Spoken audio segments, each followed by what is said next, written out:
ਲੜੀਵਾਰ ਕਥਾ ਆਪ ਜੀ ਸਰਵਣ ਕਰ ਰਹੇ ਹੋ। ਰਾਗ ਸੂਹੀ ਵਿੱਚ ਪੰਜਵੇਂ ਪਾਤਸ਼ਾਹ ਧੰਨ ਸ਼੍ਰੀ ਗੁਰੂ ਅਰਜਨ ਦੇਵ ਸਾਹਿਬ ਜੀ ਦੇ ਪਵਿੱਤਰ ਅੰਮ੍ਰਿਤ ਬਚਨਾਂ ਦੀ ਵਿਚਾਰ ਚੱਲ ਰਹੀ ਹੈ।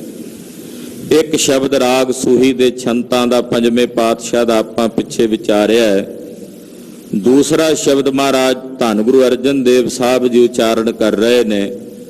ਰਾਗ ਸੂਹੀ ਦੇ ਪਵਿੱਤਰ ਛੰਤ ਨੇ ਉਚਾਰਨ ਕਰ ਰਹੇ ਨੇ ਮਹਾਰਾਜ ਪੰਜਵੇਂ ਪਾਤਸ਼ਾਹ ਧੰਨ ਗੁਰੂ ਅਰਜਨ ਦੇਵ ਸਾਹਿਬ ਜੀ ਗੁਰੂ ਪਾਤਸ਼ਾਹ ਦੇ ਪਵਿੱਤਰ ਚਰਨਾਂ ਵਿੱਚ ਆਪਣੀਆਂ ਹਾਜ਼ਰੀਆਂ ਲਵਾਉਂਦੇ ਆਖੀਏ ਜੀ ਸਤਨਾਮ ਸ੍ਰੀ ਵਾਹਿਗੁਰੂ ਸਾਹਿਬ ਜੀ। ਸਤਨਾਮ ਸ੍ਰੀ ਵਾਹਿਗੁਰੂ ਸਾਹਿਬ ਜੀ। ਸੂਹੀ ਮਹੱਲਾ ਪੰਜਵਾਂ।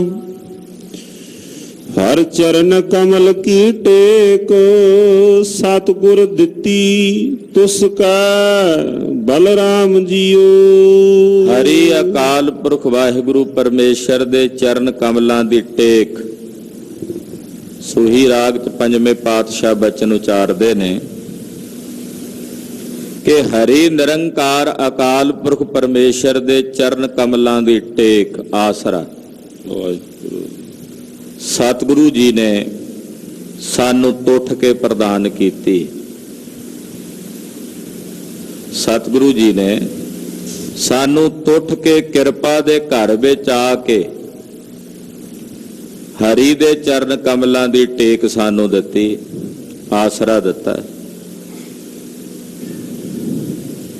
ਅਸੀਂ ਜਿੰਨੀ ਇਹ ਸਾਧਨਾ ਕਰਦੇ, ਅਸੀਂ ਚਾਹੇ ਗੁਰਬਾਣੀ ਪੜ੍ਹੀਏ, ਚਾਹੇ ਸਿਮਰਨ ਕਰੀਏ, ਚਾਹੇ ਸੰਗਤ ਵਿੱਚ ਆ ਕੇ ਕੀਰਤਨ ਸੁਣੀਏ, ਕਥਾ ਸੁਣੀਏ, ਬਾਣੀ ਪੜ੍ਹੀਏ, ਚਾਹੇ ਬਾਣੀ ਸੁਣੀਏ, ਇਹ ਸਭ ਕੁਝ ਕਿਸ ਲਈ ਕਰਦੇ ਆ ਕਿ ਸਾਡਾ ਮਨ ਟਿਕ ਜਾਏ।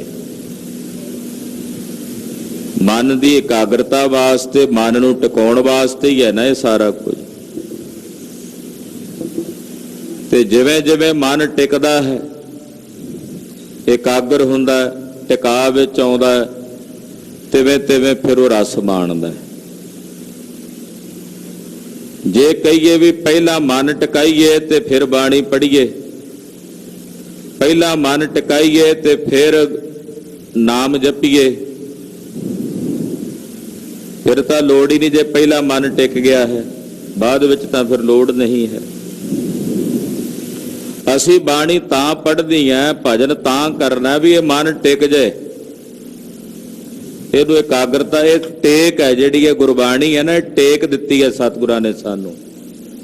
ਇਹਦੇ ਨਾਲ ਹੀ ਟਿਕਣਾ, ਇਹਦੇ ਨਾਲ ਹੀ ਮਨ ਦਾ ਟਿਕਾਅ ਬਣਨਾ, ਮਨ ਦੀ ਇਕਾਗਰਤਾ ਬਣਨੀ। ਗੁਰਬਾਣੀ ਦੇ ਅਭਿਆਸੀ ਜਨਾਂ ਦੀ ਸੰਗਤ ਵਿੱਚ ਬੈਠੀਏ ਤਾਂ ਗੁਰਬਾਣੀ ਦਾ ਅਭਿਆਸ ਕਰਨ ਵਾਲੇ ਗੁਰਮੁਖੇ ਦੱਸਦੇ ਨੇ ਕਿ ਜਦੋਂ ਅਸੀਂ ਸ੍ਰੀ ਅਖੰਡ ਪਾਠ ਸਾਹਿਬ ਦੇ ਪਾਠ ਦੀ ਰੋਲ ਤੇ ਬਹਿੰਦੇ ਹਾਂ ਤਾਂ ਉਸ ਵਕਤ ਜਦੋਂ 2 ਘੰਟੇ ਬੀਤਦੇ ਹੈ, ਅਕਸਰ 2 ਘੰਟਿਆਂ ਬਾਅਦ ਡਿਊਟੀ ਤਬਦੀਲ ਹੋ ਜਾਂਦੀ ਹੈ, ਦੂਸਰੇ ਪਾਠੀ ਸਿੰਘ ਜੀ ਆ ਕੇ ਸੱਜ ਜਾਂਦੇ ਹਨ। ਪਰ ਉਹ ਅਭਿਆਸੀ ਗੁਰਮੁਖਾਂ ਦਾ ਇਹ ਕਹਿਣਾ ਹੈ ਕਿ 2 ਘੰਟੇ ਤਾਂ ਪਹਿਲਾਂ ਇਕਾਗਰਤਾ ਹੀ ਨਹੀਂ ਬਣਦੀ ਹੈ। 2 ਘੰਟਿਆਂ ਬਾਅਦ ਜਿਵੇਂ ਜਿਵੇਂ ਸਮਾਂ ਬੀਤਦਾ ਤਿਵੇਂ ਤਿਵੇਂ ਹੋਰ ਜ਼ਿਆਦਾ ਇਕਾਗਰਤਾ ਬਣਦੀ ਚਲੀ ਜਾਂਦੀ ਹੈ। ਪਹਿਲੇ 2 ਘੰਟੇ ਬੈਠਣਾ ਔਖਾ ਲੱਗਦਾ, ਪਰ 2 ਘੰਟਿਆਂ ਤੋਂ ਬਾਅਦ ਜਦੋਂ ਅਗਲਾ ਸਮਾਂ ਚੱਲਦਾ ਤੇ ਫਿਰ ਉਹ ਪਾਣੀ ਵਾਂਗੂ ਨਿਕਲਦਾ ਚਲਿਆ ਜਾਂਦਾ। ਫਿਰ ਉਹ ਬੜੀ ਛੇਤੀ ਨਾਲ ਸਮਾਂ ਤਬਦੀਲ ਹੋਣ ਜਾਂ ਬੀਤਣ ਲੱਗ ਪੈਂਦਾ। ਫਿਰ ਕਿਹੜੇ ਵੇਲੇ 2 ਤੋਂ 4 ਘੰਟੇ ਬੀਤ ਗਏ ਨਹੀਂ ਪਤਾ ਲੱਗਦਾ। ਯਾਨੀ ਕਿ ਪਹਿਲਾਂ ਇਕਾਗਰ ਕਰਨ ਵਾਸਤੇ ਸਾਧਨਾ ਕੀਤੀ, ਗੁਰਬਾਣੀ ਦੀ ਟੇਕ ਲਈ। ਗੁਰਬਾਣੀ ਦੀ ਟੇਕ ਦੇ ਨਾਲ ਜਿਵੇਂ ਜਿਵੇਂ ਮਨ ਟਿਕਣ ਲੱਗਾ ਤਿਵੇਂ ਤਿਵੇਂ ਗੁਰਬਾਣੀ ਦੀ ਸਮਝ ਤੇ ਗੁਰਬਾਣੀ ਦਾ ਰਸ ਆਉਣ ਲੱਗ ਪਿਆ। ਤੇ ਜਦੋਂ ਰਸ ਆਉਣ ਲੱਗ ਪੈਂਦਾ ਫਿਰ ਸਮੇਂ ਦਾ ਪਤਾ ਨਹੀਂ ਲੱਗਦਾ, ਫਿਰ ਕਿਹੜੇ ਵੇਲੇ ਸਮਾਂ ਕਿਤਨਾ ਬੀਤ ਗਿਆ ਇਹਦਾ ਬੋਧ ਨਹੀਂ ਹੁੰਦਾ। ਐਸੇ ਮਹਾਂਪੁਰਸ਼ ਭਾਈ ਕਾਹਨ ਸਿੰਘ ਨਾਭਾ ਜੀ ਦੇ ਪਿਤਾ ਜੀ ਸਨ ਭਾਈ ਨਾਰਾਇਣ ਸਿੰਘ ਜੀ। ਇਹੋ ਜਿਹੇ ਗੁਰਮੁਖ ਰੂਹ ਸਨ ਉਹ ਕਿ ਜਿਹੜੇ ਮਹੀਨੇ 'ਚ 4 ਸ੍ਰੀ ਸਹਿਜ ਪਾਠ ਗੁਰੂ ਗ੍ਰੰਥ ਸਾਹਿਬ ਜੀ ਦੇ ਕਰਦੇ ਸਨ, ਹਫ਼ਤੇ ਭਰ ਬਾਅਦ ਮਹਾਰਾਜ ਜੀ ਦੀ ਬਾਣੀ ਦਾ ਭੋਗ ਪਾ ਦੇਣਾ। 4 ਸਹਿਜ ਪਾਠ ਉਹ ਆਪਣੇ ਜੀਵਨ 'ਚ ਇੱਕ ਮਹੀਨੇ 'ਚ ਕਰ ਹੀ ਲਿਆ ਕਰਦੇ ਸਨ, ਇਹ ਉਹਨਾਂ ਦਾ ਨੇਮ ਸੀ।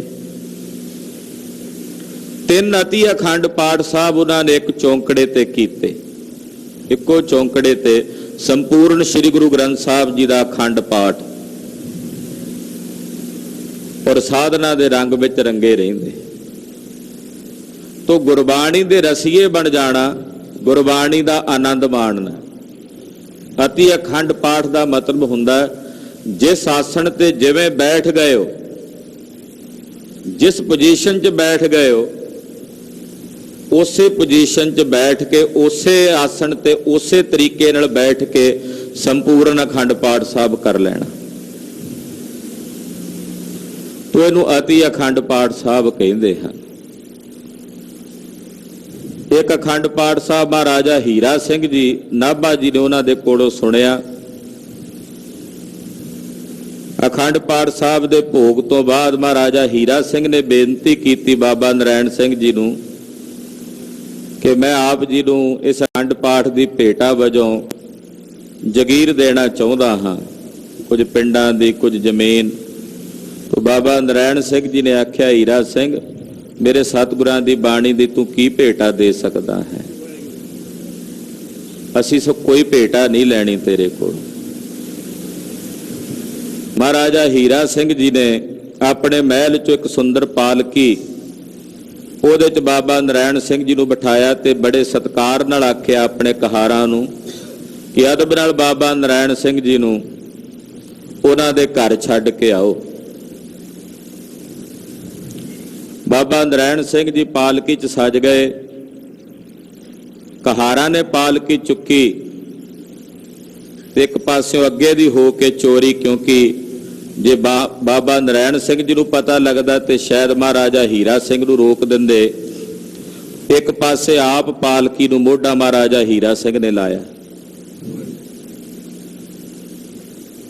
ਬਾਬਾ ਨਰੈਣ ਸਿੰਘ ਜੀ ਟੁਰੇ ਜਾ ਰਹੇ ਨੇ, ਰਸਤੇ ਵਿੱਚ ਜਿੰਨੇ ਲੋਕ ਦਿਸਦੇ ਐ ਉਹ ਸਭ ਮੱਥਾ ਟੇਕ ਰਹੇ ਨੇ, ਨਮਸਕਾਰਾਂ ਕਰ ਰਹੇ ਨੇ। ਬਾਬਾ ਨਰੈਣ ਸਿੰਘ ਜੀ ਨੇ ਸੋਚਿਆ ਕਿ ਸਾਰੇ ਅੱਜ ਮੈਨੂੰ ਨਮਸਕਾਰਾਂ ਕਿਉਂ ਕਰ ਰਹੇ ਨੇ। ਨਹੀਂ ਸੀ ਪਤਾ ਕਿ ਅੱਗੇ ਮਹਾਰਾਜਾ ਹੀਰਾ ਸਿੰਘ ਨੇ ਪਾਲਕੀ ਨੂੰ ਮੋਢਾ ਲਾਇਆ ਤੇ ਲੋਕ ਉਹਨਾਂ ਨੂੰ ਪ੍ਰਣਾਮ ਕਰ ਰਹੇ ਸੀ। ਜਦੋਂ ਪਾਲਕੀ ਉਤਾਰੀ ਤੇ ਕੀ ਵੇਖਦੇ, ਮਹਾਰਾਜਾ ਹੀਰਾ ਸਿੰਘ ਆਪ ਪਾਲਕੀ ਨੂੰ ਮੋਢਾ ਲਾ ਕੇ ਆਏ ਨੇ। ਬਾਬਾ ਨਰੈਣ ਸਿੰਘ ਜੀ ਦੇ ਚਰਨਾਂ ਤੇ ਨਮਸਕਾਰ ਕਰਕੇ ਅਦਬ ਨਾਲ ਉਹਨਾਂ ਨੂੰ ਘਰ ਛੱਡਿਆ। ਜਿਵੇਂ ਜਿਵੇਂ ਕੋਈ ਗੁਰਬਾਣੀ ਦੇ ਰੰਗ ਵਿੱਚ ਟਿਕਦਾ ਹੈ, ਗੁਰਬਾਣੀ ਫਿਰ ਮਨ ਟਿਕਾ ਦਿੰਦੀ ਹੈ, ਮਨ ਇਕਾਗਰ ਕਰ ਦਿੰਦੀ ਹੈ। ਗੁਰਬਾਣੀ ਟੇਕ ਹੈ, ਔਰ ਇਹ ਟੇਕ ਸਤਿਗੁਰਾਂ ਨੇ ਸਾਨੂੰ ਦਿੱਤੀ ਹੈ, ਤੁੱਠ ਕੇ ਦਿੱਤੀ ਹੈ।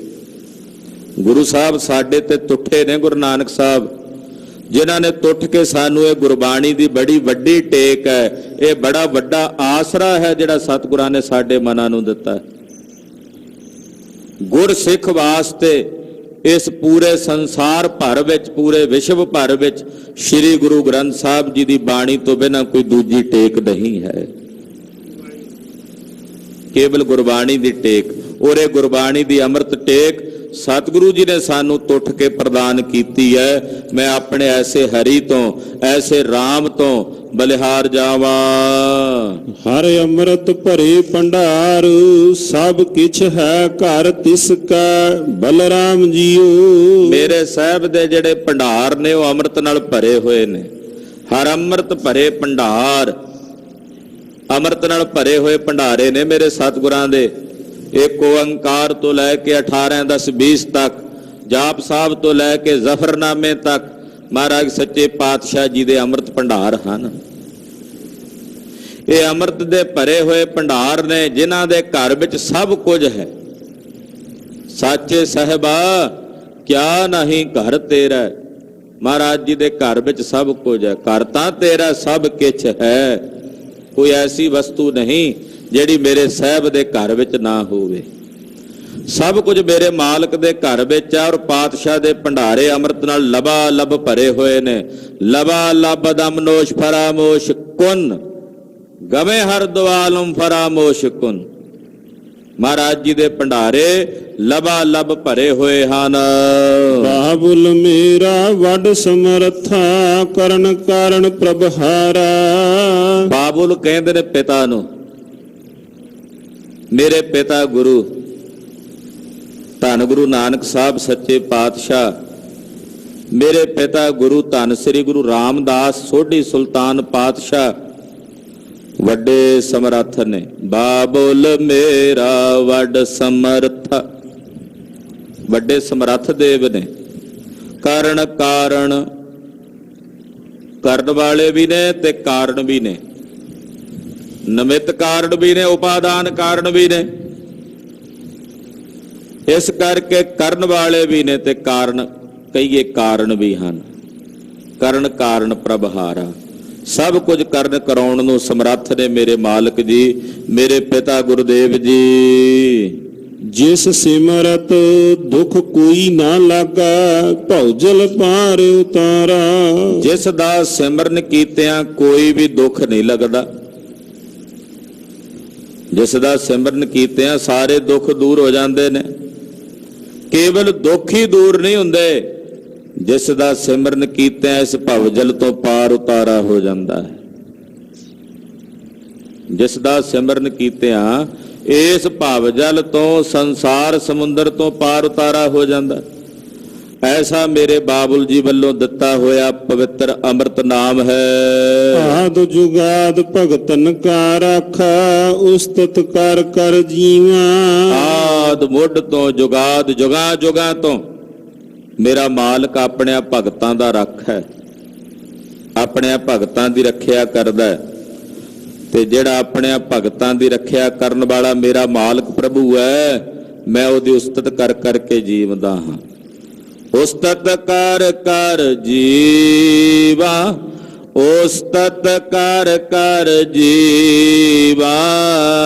ਉਸਤਤ ਕਰ ਕਰ ਜੀਵਾ, ਉਸਤਤ ਕਰ ਕਰ ਜੀਵਾ। ਉਸਤਤ ਕਰ ਕਰ ਜੀਵਾ, ਉਸਤਤ ਕਰ ਕਰ ਜੀਵਾ। ਉਸਤਤ ਕਰ ਕਰ ਜੀਵਾ, ਉਸਤਤ ਕਰ ਕਰ ਜੀਵਾ। ਮੈਂ ਉਸ ਦੀਆਂ ਵਡਿਆਈਆਂ ਕਰਕੇ, ਉਹਦੀਆਂ ਸਿਫਤਾਂ ਕਰ ਕਰਕੇ ਜੀਵਦਾ ਹਾਂ। ਨਾਨਕ ਨਾਮ ਮਹਾਰਸ ਮੀਠਾ, ਅਨ ਦਿਨ ਮਨ ਤਨ ਪੀਵਾ। ਧੰਨ ਸ੍ਰੀ ਗੁਰੂ ਅਰਜਨ ਦੇਵ ਸਾਹਿਬ ਫਰਮਾਉਂਦੇ ਹਨ ਕਿ ਵਾਹਿਗੁਰੂ ਪਰਮੇਸ਼ਰ ਦਾ ਅੰਮ੍ਰਿਤ ਨਾਮ ਪਿਆਰਾ ਹੈ, ਮਿੱਠਾ ਪਿਆਰਾ ਹੈ। ਔਰ ਇਸ ਪਿਆਰੇ ਅੰਮ੍ਰਿਤ ਨਾਮ ਨੂੰ ਮੈਂ ਮਨ ਕਰਕੇ ਵੀ ਪੀਂਦਾ ਹਾਂ ਤੇ ਤਨ ਕਰਕੇ ਵੀ ਪੀਂਦਾ, ਤੇ ਪੀਂਦਾ ਵੀ ਅੱਠੇ ਪਹਿਰ ਹਾਂ। ਅਨ ਦਿਨ ਲਗਾਤਾਰ ਨਿਰੰਤਰ ਰਾਤ ਦਿਨ ਮੈਂ ਇਸ ਅੰਮ੍ਰਿਤ ਨਾਮ ਨੂੰ ਪੀਂਦਾ ਹਾਂ, ਭਾਵ ਇਸ ਨੂੰ ਜਪਦਾ ਹਾਂ, ਇਸ ਨੂੰ ਆਰਾਧਦਾ ਹਾਂ। ਹਰ ਆਪੇ ਲਏ ਮਿਲਾਏ, ਕਿਉਂ ਵਿਛੋੜਾ ਥੀਵਈ ਬਲਰਾਮ ਜੀਓ।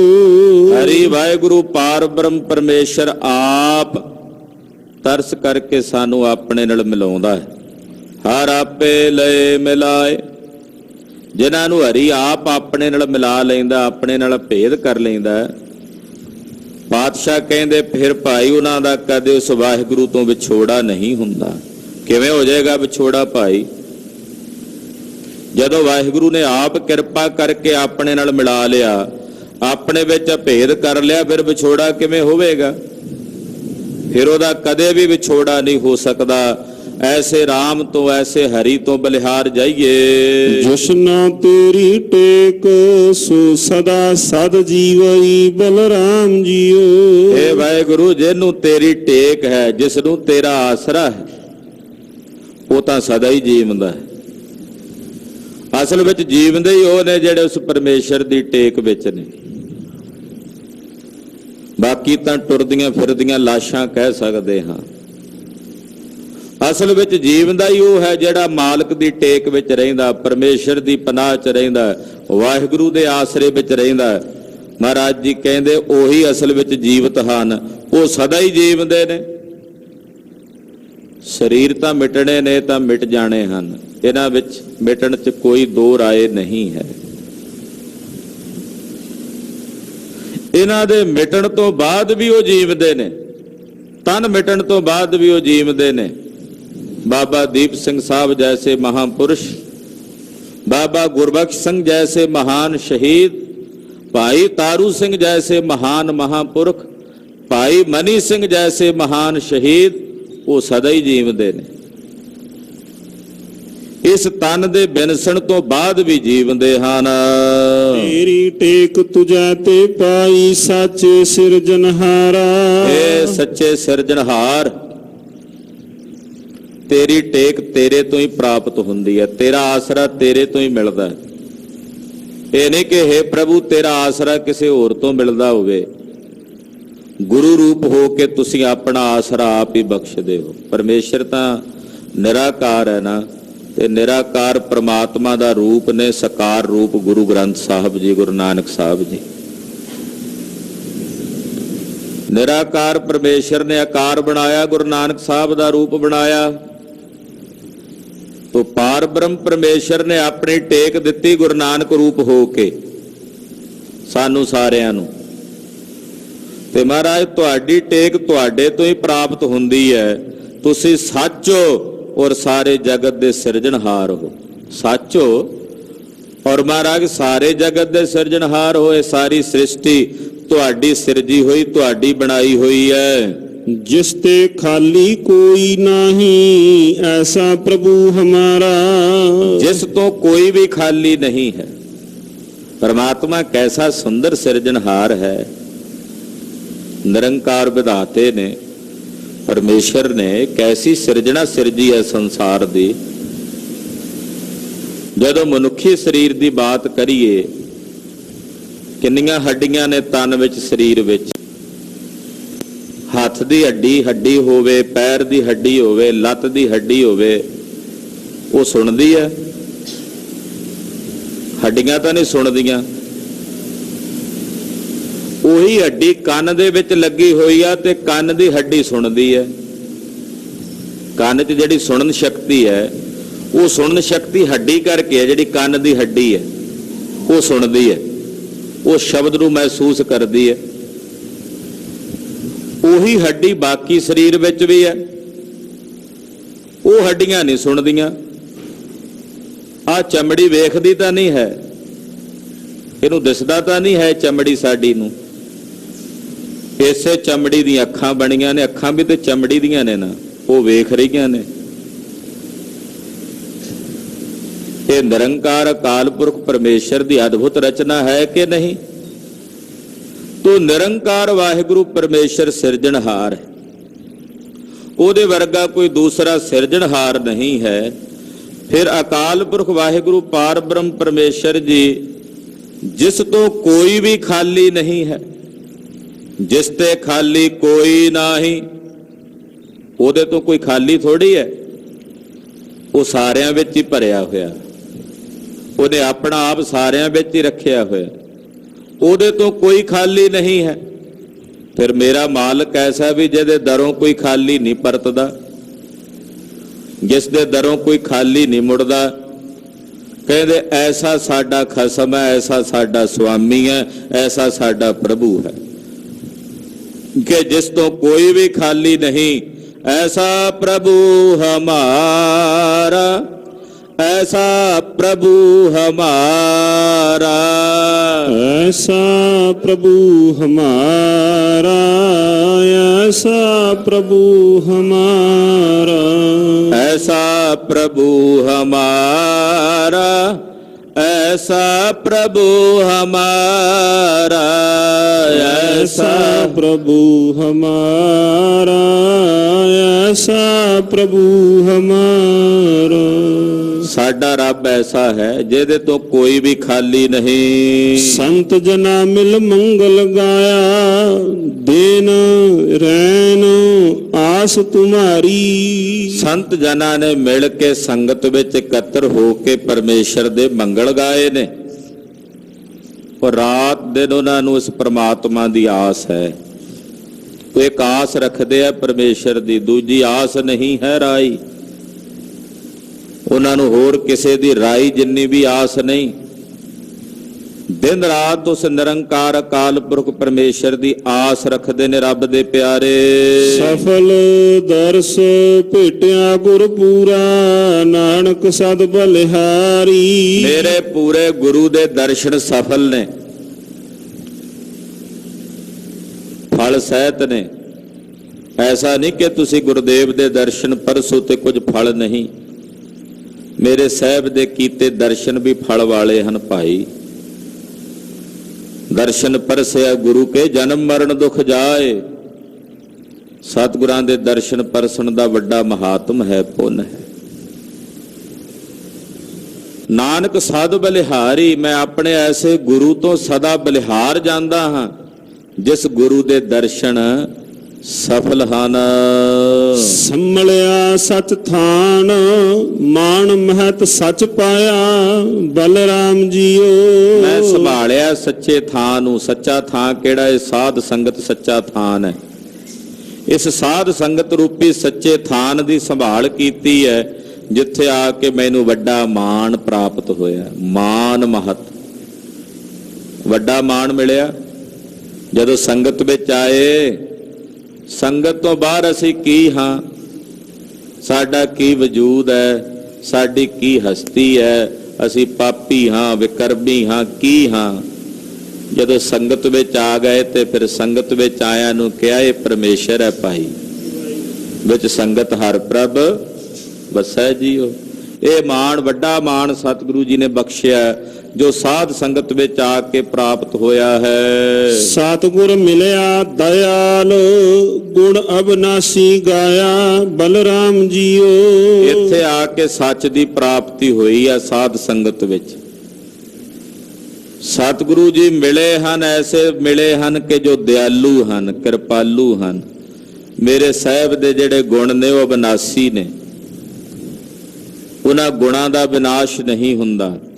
ਐਸੇ ਅਬਨਾਸੀ ਗੁਣ ਵਾਹਿਗੁਰੂ ਜੀ ਦੇ ਮੈਂ ਸਤਿਗੁਰਾਂ ਨਾਲ ਮਿਲ ਕੇ ਗਾਇਨ ਕੀਤੇ ਹਨ। ਗੁਣ ਗੋਬਿੰਦ ਗਾਓ ਨਿਤ ਨਿਤ, ਪ੍ਰਾਨ ਪ੍ਰੀਤਮ ਸੁਆਮੀਆਂ। ਨਿਤ ਉਸ ਵਾਹਿਗੁਰੂ ਦੇ ਗੁਣ ਗਾਓ ਭਾਈ, ਨਿਤ ਗਾਓ।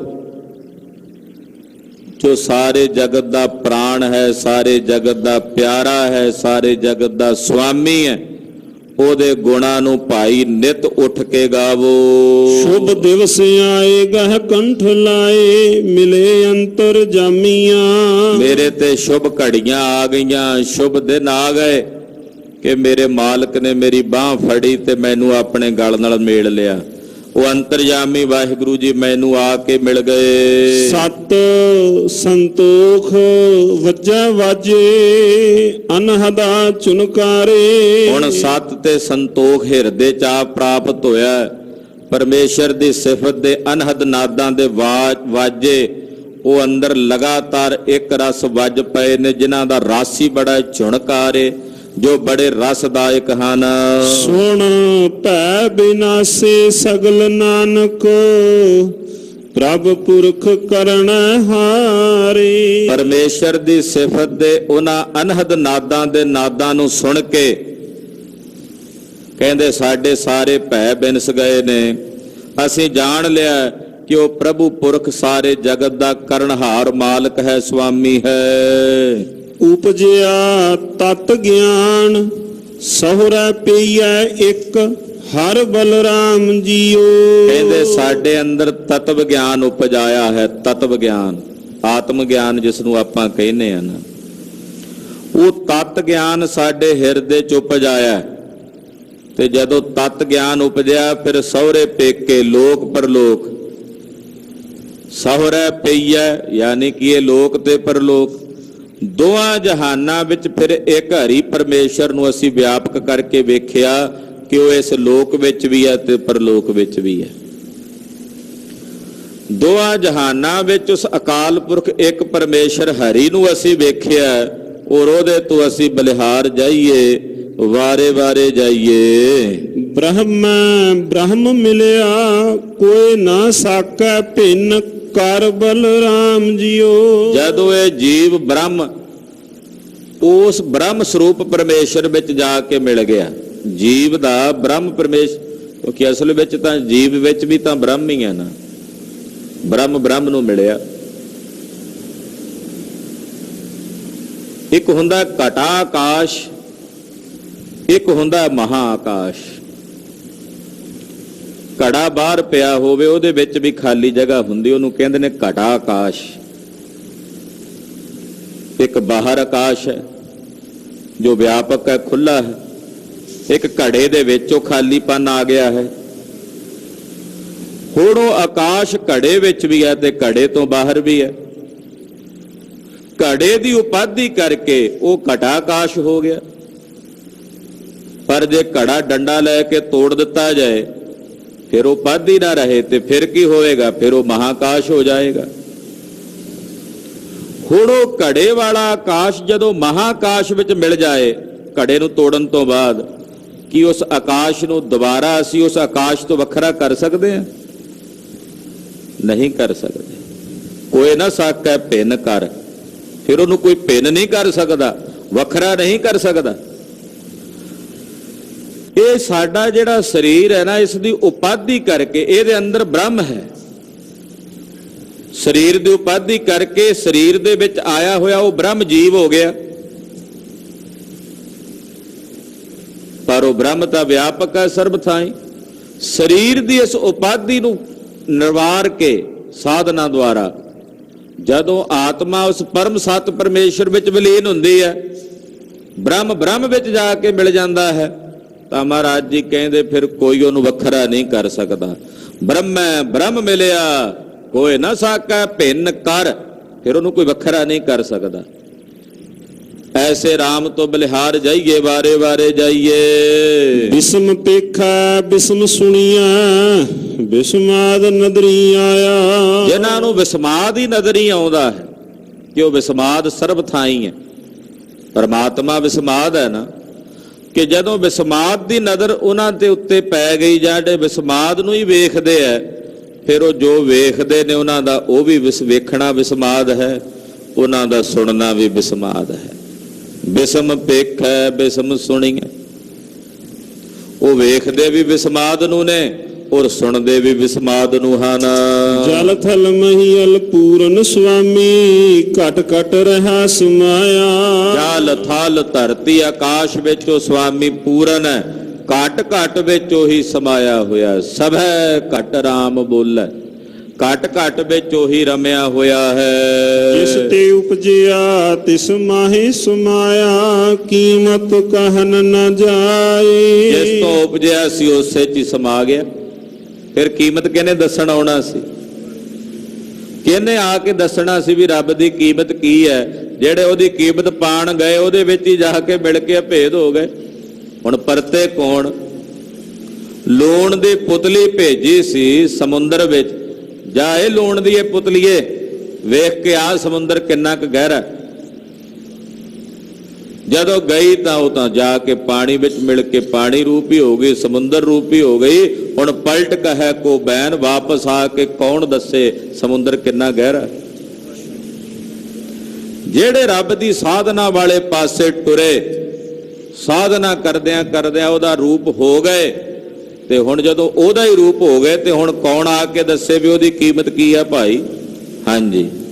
ਜਿਸ ਕੇ ਚਲਤ ਨਾ ਜਾਹੀ ਲਖਨੇ, ਨਾਨਕ ਤਿਸ ਹੈ ਧਿਆਏ। ਮਹਾਰਾਜ ਜੀ ਕਹਿੰਦੇ ਜਿਸ ਵਾਹਿਗੁਰੂ ਦੇ ਚਲਤ ਲਖੇ ਨਹੀਂ ਜਾਂਦੇ, ਮੈਂ ਉਸੇ ਨੂੰ ਧਿਆਉਂਦਾ ਹਾਂ, ਮੈਂ ਉਸੇ ਨੂੰ ਆਰਾਧਦਾ ਹਾਂ, ਉਸੇ ਦੀ ਸਾਧਨਾ ਕਰਦਾ ਹਾਂ ਜਿਸ ਦੇ ਚਲਤ ਲਖੇ ਨਹੀਂ ਜਾਂਦੇ। ਸਾਹਿਬ ਜੀ ਕਿਰਪਾ ਕਰਨ। ਇਹ ਗਾਵਿਆ ਸੁਣਿਆ ਪਾਤਸ਼ਾਹ ਸਾਡਾ ਥਾਏ ਪਾਵਨ, ਗੁਰੂ ਕੀ ਬਾਣੀ ਅਗਾਧ ਬੋਧ ਹੈ। ਵਿਚਾਰਾਂ ਕਰਦਿਆਂ ਹੋਈਆਂ ਭੁੱਲਾਂ ਚੁੱਕਾਂ ਦੇ ਖੇਬਾਂ। ਵਾਹਿਗੁਰੂ ਵਾਹਿਗੁਰੂ ਵਾਹਿਗੁਰੂ ਵਾਹਿਗੁਰੂ।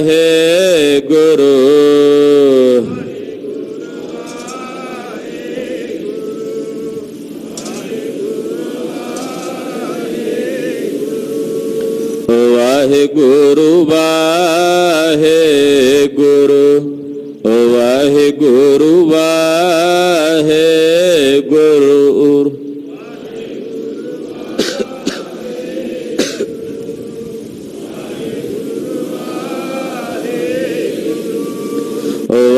ਵਾਹਿਗੁਰੂ ਵਾਹਿਗੁਰੂ ਵਾਹਿਗੁਰੂ ਵਾਹਿਗੁਰੂ।